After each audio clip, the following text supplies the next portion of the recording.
fait? Non, évidemment, il n'y a pas eu conciliation entre la majorité et l'opposition. Nous avions demandé effectivement le poste de deuxième vice-président qui avait toujours dans le passé, qui était dévolu à l'opposition parce que c'est un poste de contrôle, et le poste de rapporteur adjoint pour faire l'évaluation des rapports parlementaires.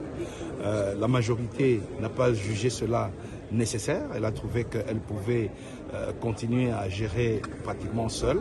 Parce qu'aujourd'hui, vous savez que ce qui n'est pas normal, c'est d'avoir une majorité qui a 96% de place dans l'hémicycle. Et il était important que cette majorité use de sagesse pour permettre à l'opposition d'être visible et lisible au sein de l'Assemblée nationale. Ça n'a pas été le cas, mais elle est majorité, elle a pris sa décision.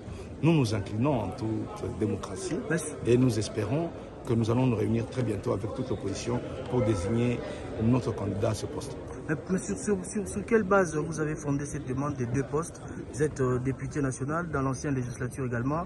Il y avait 50 députés nationaux pour les comptes de l'opposition, mais vous avez réservé avec l'Union sacrée à l'époque un seul poste, le poste de rapporteur adjoint.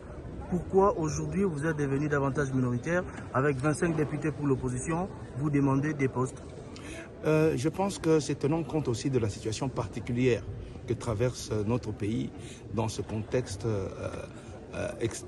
post-électoral. Nous sommes dans une période de guerre où des signes de plus de visibilité de l'opposition républicaine, l'opposition démocratique devaient être beaucoup plus forts.